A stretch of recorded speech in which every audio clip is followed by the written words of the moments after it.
WhatsApp everybody, welcome back to another video. आज के इस वीडियो में हम लोग बात करेंगे जोसा काउंसलिंग के फोर्थ राउंड के सीट अलॉटमेंट के बारे में। आज है 30 अक्टूबर और आज आपका फोर्थ राउंड का सीट अलॉटमेंट रिजल्ट आने वाला है। शाम के 5 बजे ये रिजल्ट आ जाएगा और उसके बाद आप अपना सीट अलॉटमेंट रिजल्ट चेक कर सकते हो अपने एप्लीकेशन नंबर और पासवर्ड डाल के। जब आप जो सीट अलॉटमेंट हो जाएगा तो उसके लिए आपको पता होगा कि आपको सीट कंफर्म करना होता है। तो सीट कंफर्म किस तरह से करना है, उसके बाद कौन कौन से डॉक्यूमेंट आपको अपलोड करने हैं, सीट एक्सेप्टेंस फी कितना है, और आप अपना जो फोर्थ राउंड का सीट अलॉटमेंट रिजल्ट है किस तरह से चेक कर सकते हो। साथ में शेड्यूल की भी बात करेंगे कि आपका जो ऑनलाइन रिपोर्टिंग वाला है ये कब से कब तक आप ऑनलाइन रिपोर्टिंग करोगे, और आपका क्वेरी जो वेरीफाइंग ऑफिसर हैं जो आपसे सवाल पूछेंगे कब तक आपको जवाब देना है। तो सारा डिटेल में वीडियो होने वाला है, तो वीडियो को एंड तक देखते रहना। आप हमारे टेलीग्राम चैनल पर भी जाके ज्वाइन कर सकते हो वीडियोस की अपडेट के लिए। लिंक सबसे पहले आपको जो वीडियोस का है वो वहां पे मिल जाएगा, डिस्क्रिप्शन में लिंक है टेलीग्राम का, तो आप वहां से ज्वाइन कर सकते हो या फिर टेलीग्राम ऐप में सर्च कर सकते हो @पल्लव चैनल के सपोर्ट के लिए चैनल को सब्सक्राइब कर दो, बेल आइकन के बटन को प्रेस कर दो, इस वीडियो को लाइक कर देना, शेयर कर देना। सबसे पहले जोसा की काउंसलिंग शेड्यूल की बात कर लेते हैं। तो आज है 30 अक्टूबर और ऑफिशियल शेड्यूल के मुताबिक शाम के 5 बजे तक सीट अलॉटमेंट रिजल्ट आ सकता है। लेकिन एक बात क्लियर कर दूं, जो राउंड 3 का सीट अलॉटमेंट रिजल्ट भी शाम के 5 बजे तक आना था, लेकिन वो रात के 11 बजे तक आया। तो कोई टेंशन की बात नहीं है, शाम के 5 बजे अगर नहीं आएगा तो रात के 10 बजे के बाद आपका रिलीज कर दिया जाएगा। उसके बाद जो आपका जो ऑनलाइन रिपोर्टिंग है, ऑनलाइन रिपोर्टिंग में आपको डॉक्यूमेंट अपलोड करना है, फी पेमेंट करना है और रिस्पॉन्ड करना है। रिस्पॉन्ड जो वेरीफाइंग ऑफिसर आपसे क्वेश्चन पूछेंगे उसका जवाब देना है। तो ये किन लोगों को करना है, उन लोगों को करना है जिनका सीट अलॉटमेंट हो जाएगा। तो उसे चेक कैसे करोगे आगे इस वीडियो में बताने वाला हूँ। 2 नवंबर को लास्ट डेट होगा आपका रिस्पॉन्ड टू क्वेरी, जो क्वेश्चन पूछे जाएंगे उसके लिए लास्ट डेट होगा। उसके बाद जो 31 अक्टूबर से 2 नवंबर के बीच जो भी बच्चा विड्रॉल करना चाहता है अपना सीट, यानी कि कल से वो अपना सीट विड्रॉल कर सकता है, या फिर जूसा का जो काउंसलिंग प्रोसेस है उसको अगर छोड़ना चाहता है तो छोड़ सकता है। और 3 नवंबर को सीट एलोकेशन राउंड 5 का रिजल्ट डिक्लेयर कर दिया जाएगा। रिजल्ट डिक्लेयर होने के बाद आपको जोसा के वेबसाइट पे जाना है, ऑनलाइन फी पे करना है और डॉक्यूमेंट अपलोड करना है। तो ये प्रोसेस आज से शाम के 5 बजे से स्टार्ट हो जाएगा। जोसा का जो सीट अलॉटमेंट रिजल्ट है वो जोसा के ऑफिशियल वेबसाइट पे आएगा, तो मैं लिंक डिस्क्रिप्शन में डाल दूंगा, आप वहां से डायरेक्ट वहां पे चले जाना। और 2 नवंबर तक लास्ट डेट है रिस्पॉन्ड करने का, इस बात का ध्यान रखना। जोसा के वेबसाइट पे जाके आपको लॉगिन कैसे करना है, तो आपको अपना एप्लीकेशन नंबर और पासवर्ड से डाल के आप लॉगिन कर सकते हो। Provisional offer seats and it's confirmation. मान लो कि आपका सीट अलॉट हो जाता है राउंड 4 में, तो आपको क्या करना है, सबसे पहले तो आपको लॉग इन करना है। लॉग इन करके चेक कर लेना है आपका सीट अगर अलॉट हो जाता है तो उसमें लिखा आएगा साफ कि आपका सीट अलॉट हो गया है। आपको इसे कंफर्म करने के लिए सीट एक्सेप्टेंस फी और डॉक्यूमेंट्स अपलोड और जो क्वेश्चन वेरीफाइंग ऑफिसर द्वारा पूछे जाएंगे वो करना है। तो वो आपको एक लिमिटेड टाइम है, लिमिटेड टाइम मतलब मैंने आपको टाइम बता दिया कि 30 तारीख से लेकर आप उन डेट तक कर सकते हो। जैसा कि मैं आपको एक बार दिखा दूं, देख सकते हो 30 अक्टूबर से लेकर 1 नवंबर तक आप इजीली कर सकते हो। तो आपके पास 2 दिन का समय है, तो आप इजीली कर देना। लास्ट टाइम का वेट मत करना, अगर आप लास्ट टाइम का वेट करते हो तो आपका सीट डिस्क्वालीफाई हो सकता है। तो इस बात का आप ध्यान रखना। सबसे पहले कैंडिडेट को जो एलोकेटेड सीट है उसके लिए आपको एक प्रोविजनल सीट अलॉटमेंट लेटर दिया जाएगा, तो उस सीट अलॉटमेंट लेटर को आपको डाउनलोड कर लेना है। फिर जो भी कैंडिडेट है जिनका सीट अलॉट हुआ है उनको ऑप्शन चुनने हैं। सीट एलोकेट होने के बाद आपको कुछ ऑप्शन दिए जाएंगे, फ्रीज, स्लाइड और फ्लोट। इसका मतलब आपको पता होगा, अगर नहीं पता है तो आप मेरा वीडियोस देख सकते हो, मैंने इसके बारे में डिटेल्स में बताया, तो वीडियोस जाके देख लो। हो सकेगा तो मैं लिंक डिस्क्रिप्शन में डाल दूंगा, वहां देख लेना। फ्रीज, स्लाइड और फ्लोट का आप ऑप्शन चूज कर सकते हो अपने एकेडमिक प्रोग्राम के लिए और अपने सब्सिक्वेंट राउंड के लिए जोसा के काउंसलिंग में। फिर उसके बाद जब आप ये चूज कर लोगे तो आपको अपना डॉक्यूमेंट अपलोड करना है जोसा के पोर्टल पे। कौन कौन से डॉक्यूमेंट होंगे आगे मैं बताऊंगा।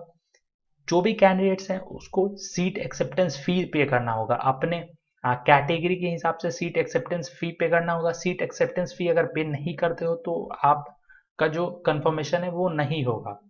अब देखो, due to COVID pandemic situation को देखते हुए इस बार अच्छी बात है कि जो आपका वेरिफिकेशन का प्रोसेस है वो ऑनलाइन कर दिया गया है, तो आपको कहीं जाने की जरूरत नहीं है। आप अपने घर से बैठ के कंप्यूटर पे ऑनलाइन वेरिफिकेशन कर सकते हो। जिनका भी सीट अलॉट हो गया है उनको सीट अलॉट हो गया तो उनको वेरिफिकेशन करने के लिए कोई भी फिजिक सेंटर पे नहीं जाना, कोई भी अपने आप जाके सेंटर पे नहीं जाना है, आपको ऑनलाइन रिपोर्ट करना है। इस बात का ध्यान रखना। अब देखो, जैसे ही आपका सीट अलॉटमेंट हो जाएगा तो सबसे पहले फ्रीज स्लाइड फ्लोट का ऑप्शन चूज कर लेना, फिर डॉक्यूमेंट अपलोड करना। डॉक्यूमेंट में कौन कौन से डॉक्यूमेंट चाहिए जो आपको अपलोड करना है?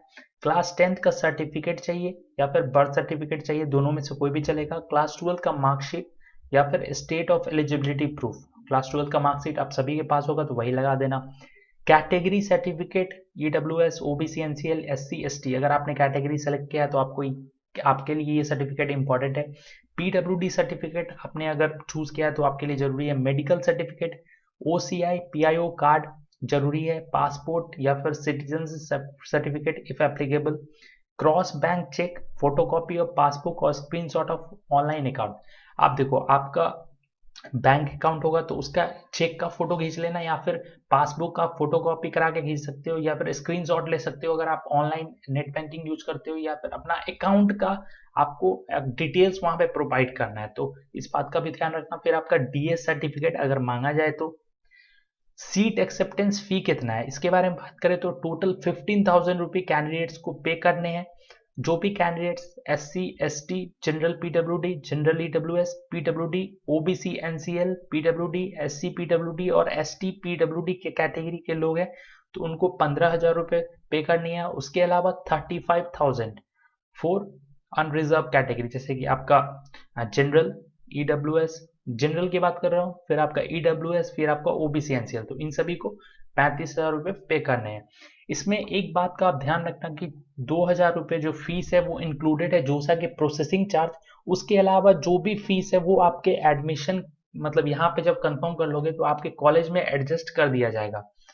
कैंडिडेट्स को बताया जा रहा है कि ये जो आप पेमेंट करोगे ये net banking, debit card, credit card या फिर स्टेट बैंक ऑफ इंडिया के ई चालान के थ्रू आप इजीली कर सकते हो। अब कुछ इंपॉर्टेंट इंस्ट्रक्शन है जो कि आपके लिए इंपॉर्टेंट है। फोर्थ पॉइंट देख रहे हो आप, और जो भी अपलोड डॉक्यूमेंट करोगे उनको ऑनलाइन करना है, और वहां पे आपके एक वेरीफाइंग ऑफिसर होंगे। During online verification verifying officer कुछ क्वेश्चन पूछेंगे आपसे, जो कि आपके जो पोर्टल है, जोसा का पोर्टल है, उसमें आपको दिखेगा। तो कैंडिडेट्स को ध्यान रखना है कि जो वेरीफाइंग ऑफिसर हैं आपसे कुछ सवाल पूछते हैं तो उसका जवाब आपको तुरंत देना है, जल्दी से देना है। ऐसा इसलिए क्योंकि आप अगर इस बात का जवाब नहीं दोगे तो आपको माना जाएगा, आपका सीट कैंसिल कर दिया जाएगा।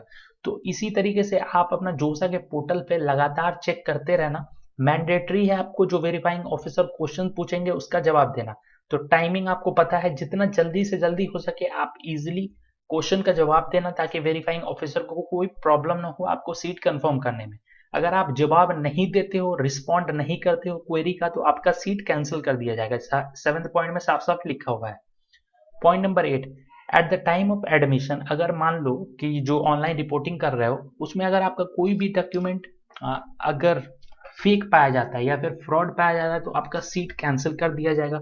मान लो आप ऑनलाइन रिपोर्टिंग में तो सक्सेसफुल हो गए, लेकिन at the time of admission, admission के समय अगर डॉक्यूमेंट्स चेक होते हैं और फेक पाया जाता है तो वहाँ कैंसिल कर दिया जाएगा, या फिर ऑनलाइन रिपोर्टिंग में भी कैंसिल कर दिया जाएगा। जब ऑनलाइन वेरिफिकेशन कंप्लीट हो जाएगा तो आपके जो डॉक्यूमेंट्स अपलोड हो जाएंगे, क्वेश्चन आंसर सेशन खत्म हो जाएगा, तो आपको एक seat, provisional seat confirmation letter दिया जाएगा। अगर आपका सब कुछ सही होता है तो प्रोविजनल सीट कंफर्मेशन लेटर दिया जाएगा। अगर आपका कोई फेक पाया जाता है तो सीट कैंसिलेशन लेटर दिया जाएगा, और वो ऑटोमेटिकली जनरेट होगा आपके पोर्टल पे, तो आप इजीली उसे डाउनलोड कर सकते हो। डाउनलोड करना इंपॉर्टेंट है क्योंकि उसी को लेके आप अपने जो कॉलेज है उसमें जाओगे, तो इस बात का आप इजीली ध्यान रखना। ये जो मैंने जितना कंप्लीट प्रोसेस बताया ये स्टेप बाय स्टेप कंफर्म होगा, और अथॉरिटीज जो है, वेरीफाइंग जो ऑफिसर है, वेरिफिकेशन करेंगे और फाइनल कंफर्मेशन आपको सीट देंगे। अगर आप फेल होते हो रिपोर्टिंग में या फिर किसी भी चीज में आप फंसते हो, फेक डॉक्यूमेंट होता है या फिर कुछ भी पाया जाता है गलत, तो आपको रिजेक्ट कर दिया जाएगा और दोबारा चांस नहीं दिया जाएगा, तो इस बात का ध्यान रखना। जैसा कि देख सकते हो जोसा का 4th राउंड का सीट अलॉटमेंट आज होने वाला है, तो उम्मीद है शाम के 5 बजे, लेकिन लेट भी हो सकता है, तो उसके लिए आप प्रिपेयर रहना। अब बात करते हैं कि आपको चेक कैसे करना है। तो मैंने पहले भी बता दिया, एक बार फिर से बता देता हूँ। आपको ऑफिशियल वेबसाइट पे विजिट करना है josa.nic.in। मैं लिंक डिस्क्रिप्शन में डाल दूंगा। फिर वहां पे एक फोर्थ सीट अलॉटमेंट रिजल्ट करके लिंक होगा, उस पर क्लिक करना। उस पर क्लिक करते ही आपको एक एप्लीकेशन नंबर, पासवर्ड और सिक्योरिटी पिन मांगा जाए तो वो डाल देना, ओपन कर लेना। आपका वहां पे शो हो जाएगा कि सीट अलॉटमेंट होगा तो ठीक है। अगर नहीं होता है तो आप नेक्स्ट राउंड तक का वेट कर सकते हो। So that's it for today's video. उम्मीद है आपको वीडियो पसंद आया होगा। So thank you for watching. Thank you.